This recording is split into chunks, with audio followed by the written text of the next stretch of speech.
Adapun begini ya, teman-teman ada nitip pertanyaan buat ibu dokter. Kalau seandainya dia berflek ya, ada kan sebagian yang flek ringan, ada yang flek agak berat kan. Itu untuk solusinya bagaimana? Karena kan memang ada yang bilang krim dokter, tapi yang orang lain yang pakai. Jadi selamat siang semua. Kali ini saya ingin meluruskan istilah tentang krim dokter sama krim yang dijual bebas, ya. Tapi dijual bebas tapi berizin atau legal, ya. Jadi kalau krim dokter itu krim yang diresepkan oleh dokter, ya, berdasarkan hasil pemeriksaannya kepada seorang pasien. Berarti krim dokter itu adalah personifikasi, ya, personalisasi. Berarti krim itu hanya khusus diberikan oleh pasien itu berdasarkan hasil pemeriksaan dokter tersebut terhadap pasien. Tapi kalau misalnya pasien itu ingin mencobakan krimnya ke orang lain, belum tentu cocok, ya, karena krim yang diberikan oleh dokter itu adalah sesuai hasil pemeriksaan dokter langsung terhadap pasien tersebut. Itu namanya krim dokter, ya, krim yang diresepkan oleh dokter dan diracikan oleh apoteker, ya, dan di bawah dalam pengawasan dokter. Berarti krim dokter itu adalah personalisasi, ya, bersifat spesifik, ya. Berarti krimnya misalnya si pasien A tidak bisa dikasih ke pasien B karena tidak bisa saja kondisi mukanya tidak sama, ya. Jadi begitu. Jadi nggak boleh kita mengklaim bahwa ini krim dokter, memang krim dokter tapi mungkin untuk si pasien A, tapi tidak boleh dijual bebas ke orang lain, gitu. Itu maksudnya, ya. Dan yang namanya krim yang OTC atau over the counter itu adalah krim yang dijual bebas, ada izin edarnya oleh Badan BPOM, ya. BPOM itu adalah badan yang mempunyai legalitas, ya, punya wewenang untuk melegalkan bahwa ini produk layak dipakai oleh masyarakat umum tanpa resep dokter, ya. Jadi bahan-bahan aktifnya itu bahan aktif yang aman dan bersifat ringan, ya. Tidak perlu diresepkan oleh dokter, jadi bisa dijual bebas, ya, bisa dipakai jangka panjang, ya, karena tidak perlu pengawasan dan tidak perlu diresepkan oleh dokter. Karena bahan-bahan aktifnya itu tidak terlalu banyak, ya, dan bersifat ringan. Kecuali kalau krim dokter biasanya mengandung bahan aktif yang agak mengandung obat, ya. Nah, kalau misalnya sudah masuk kategori obat itu harus dalam pengawasan dokter, ya. Begitu. Jadi tidak boleh sembarang dipakaikan. Misalnya krim kita dari dokter si A itu tidak boleh kita kasih dicobakan ke orang lain, gitu. Belum tentu cocok, kadang itu timbul reaksi, ya, karena dokternya nggak tahu si B ini mukanya kondisinya bagaimana, ya, karena dia cuma tahu kondisi mukanya si A, gitu. Jadi bagaimana dengan yang tadi saya tanya dokter, masalah flek ringan dan flek berat, gitu. Flek ringan, ya. Kita harus tahu bahwa flek yang timbul di wajah itu ada berbagai macam, ya. Yang paling sering timbul pada wanita itu, ya, meskipun juga pada pria juga bisa muncul, ya, itu adalah namanya melasma, ya. Melasma itu adalah bercak hitam atau kecoklatan yang berada di pipi, ya, simetris, ya, dua-dua kena pipi, hidung, atas alis, atas bibir, ya, kadang dagu juga, pokoknya yang biasa terkena oleh sinar matahari, ya, itu biasa muncul bercak kecoklatan atau bercak hitam, ya, yang mulai muncul usia 30 sampai 40 tahun. Nah, kenapa bisa muncul ini flek? Ini banyak faktor pemicunya. Yang pertama itu paparan sinar matahari, ya, paparan sinar matahari. Jadi kalau misalnya sedikit keluar kena sinar matahari, maka pigmen di kulit kita namanya melanin itu akan berkompensasi untuk membentuk pigmen lebih banyak, ya, untuk memproteksi kita dari efek buruk dari radiasi sinar ultraviolet atau sinar matahari. Nah, kalau sering kita terpapar matahari tanpa perlindungan, maka pigmen ini akan bertumpuk terus di bawah kulit, itu yang memberi warna kecoklatan pada wajah atau warna hitam. Yang kedua, faktor hormonal. Misalnya kita sering mengkonsumsi menggunakan pil KB, ya, yang mengandung hormonal, atau suntik KB, ya, atau susu, pokoknya semua yang mengandung hormonal, atau bisa juga timbul dalam masa kehamilan, ya. Nah, itu kadar hormon yang tinggi juga bisa memicu munculnya flek, ya, di kulit kita. Nah, faktor ketiga itu genetik, ya, keturunan. Terus yang faktor keempat, ya, adanya sering gonta-ganti kosmetik, ya, kosmetik yang mengandung krim yang mengandung bahan aktif pemutih instan, ya, yang kita pakai secara terus-menerus, ya, tanpa pengawasan oleh dokter, ya, yang istilahnya krim abal-abal, ya, yang tidak menggunakan izin edar BPOM, gitu. Jadi itu bisa kalau kita memakai jangka panjang itu bisa menimbulkan efek samping muncul flek di wajah, ya, yang terutama yang mengandung hidrokinon, ya. Nah, itu yang pemutih instan yang bisa kalau misalnya dipakai jangka lama tanpa pengawasan dokter, itu apalagi konsentrasinya tinggi, ya, dosis tinggi, itu bisa menimbulkan efek jangka panjang itu oklonosis istilah kedokterannya, ya, atau muncul bintik-bintik hitam. Nah, itu tadi memang ada yang derajat ringan, ada yang derajat sedang, ada yang juga derajat parah. Itu ditentukan oleh luas area wajah yang terkena sama ketebalan dan kedalaman fleknya di mana. Karena ada fleknya yang luar-luar kulit ya, itu gampang dihilangkan dengan krim ya. Tapi ada flek juga yang ada di bawah-bawah kulit, nah itu agak susah dijangkau oleh krim. Makanya kalau flek yang berat, sebaiknya datang diperiksa ke dokter untuk konsultasi dan diperiksa. Karena nanti diperlukan penanganan khusus untuk penata laksaan flek yang berat tersebut. Dan perlu diingat bahwa namanya flek ya atau melasma itu perlu waktu untuk memudar ya, perlu waktu untuk memudar, perlu proses ya, perlu kesabaran. Dan memang sifat penyakitnya yang tidak bisa hilang ya, hanya bisa memudar. Karena sampai sekarang itu penyebab pasti patogenesis terjadinya melasma itu sampai sekarang belum diketahui secara pasti. Cuma yang ada ditahu adalah faktor-faktor pemicunya. Makanya agar tidak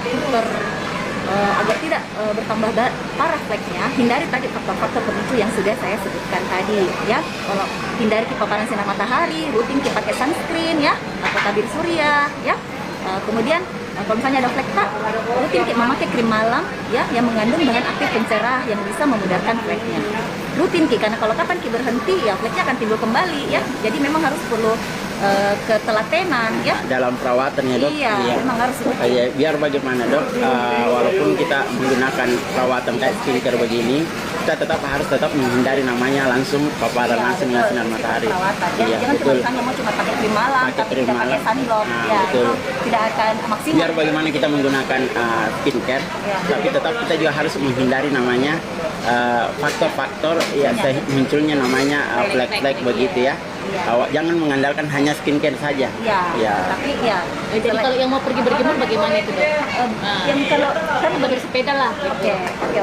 Untuk berjemur sekarang di tengah pandemi ya, karena kita butuh vitamin D ya, mengaktifkan provitamin D yang ada di kulit, kita butuh matahari. Nah, untuk mengaktifkan kebutuhan vitamin D sehari-hari kita, cukup area-area lengan, tidak perlu seluruh badan ya, tidak perlu wajah, bisa lengan, kedua lengan atau kedua kaki, kedua betis saja, itu pun 10 menit saja. Amin, makasih Laris manis. Dan jam 9 menjemurnya ya, jangan terlalu terik ya, cukup 10-15 menit saja, jangan terlalu terik. Dan area-area lengan bawah saja sama betis bungkai bawah saja, itu cukup untuk mengaktifkan vitamin D kebutuhan kita. Nah setelah itu baru kita masuk, dan kalau misalnya kita mau keluar sehari-hari, kita rutin menggunakan sunscreen dan hindari beraktivitas di bawah matahari terik ya, di antara jam 10 sampai jam 4 sore, jam 10 pagi sampai jam 4 sore.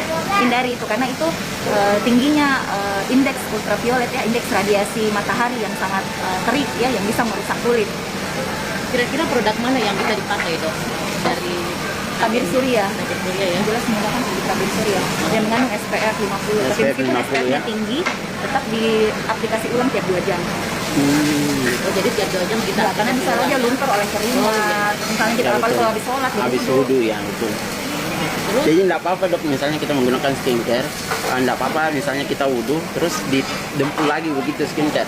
Dioles merata lagi. Dioles merata lagi. Iya, kalau bisa tebal-tebal ya supaya sesuai dengan SPF produk yang tertera. Karena kalau tipis, misalnya SPF-nya 50 ya. Kalau kita pakai tipis, SPF-nya menurun jadi 30 atau 20 ya. Apalagi kita ini kan negara tropis ya, sinar matahari cukup terik ya. Ada di garis, kita dilewati oleh garis khatulistiwa yang sinar matahari cukup terik. UV indeks radiasi yang sangat tinggi, jadi memerlukan pencegahan dengan rutin memakai tabir surya. Selain rutin memakai tabir surya, tetap memakai pelindung fisik seperti topi lebar atau payung ya, pakai pakaian tertutup ya, sekarang masker ya. Masa pandemi jangan lupa masker, tak prokes ya. Kemudian pakai kacamata hitam ya. Pokoknya itu semua untuk menghindari paparan UV secara langsung. Jadi pakai tabir surya sama memakai topi, payung ya, kacamata hitam sama pakai tertutup. Terima kasih atas penjelasannya. Terus ada lagi titipan persoalan yang bagi teman saya kayak bagaimana ya, sangat mengganggu. Dia pakai skincare tapi entah produk apa ya, tapi efeknya itu wajahnya seperti kayak kepiting rebus. Itu untuk menyelesaikan tidak apa-apa ya dok, krimnya di double tanpa cuci muka. Dok ada yang bertanya, Oh, tidak apa-apa ya, Dok. Oh. Krimnya didobel tanpa cuci muka jika sedang berada di luar rumah. Oh iya, maksudnya sunscreennya yang di-reapply.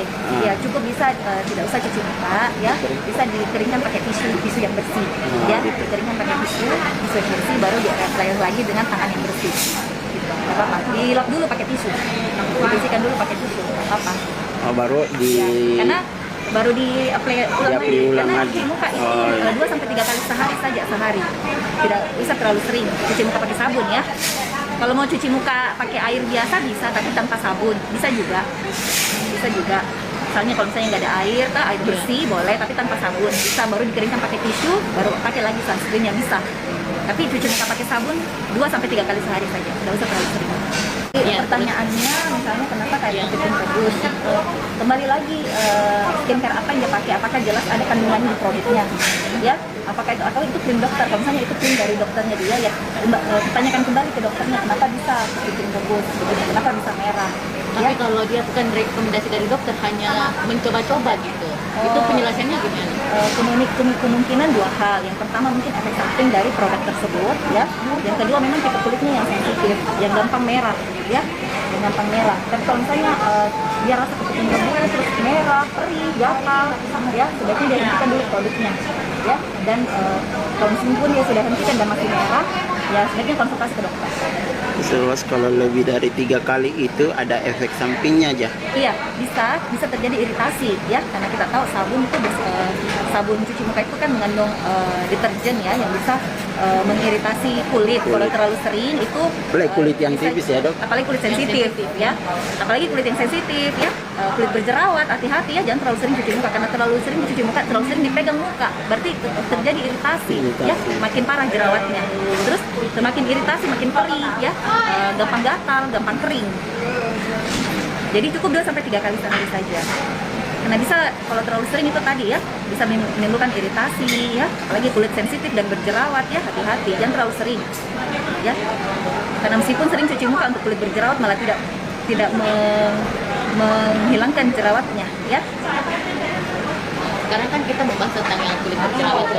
Kalaupun ada yang berjerawat, itu untuk makanannya itu apa saja yang bisa dipantangi supaya untuk menghindari durasinya lebih banyak lagi. Kalau jerawat itu penyakit yang multifaktorial ya, jadi banyak faktor bisa memicu ya, dari hormonal, ya, makanan, genetik, terus faktor dari luar itu misalnya kebiasaan kita memegang muka dalam keadaan tangan kotor ya, ada infeksi kuman,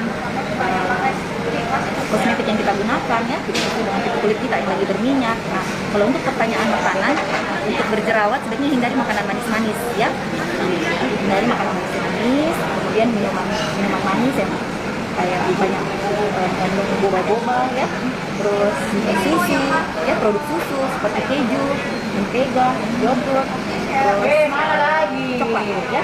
Kalau yang bersoda, Ya sama ya. Pokoknya indeks glikemik tinggi itu memicu munculnya jerawat.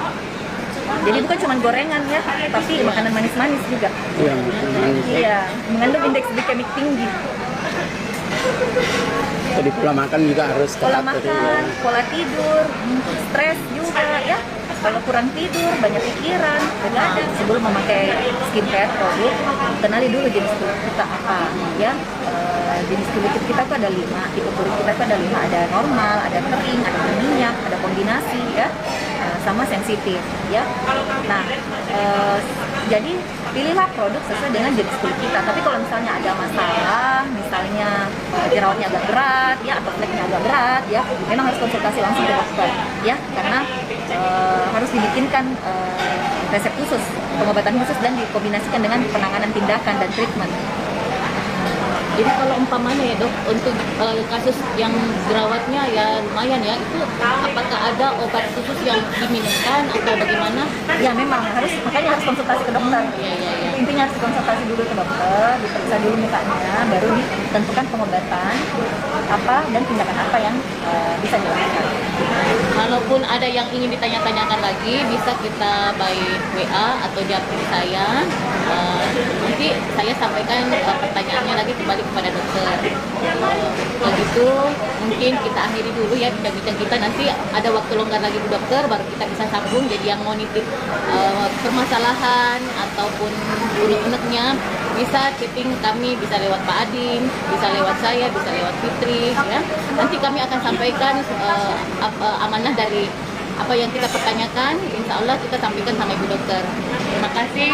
Assalamualaikum warahmatullahi wabarakatuh.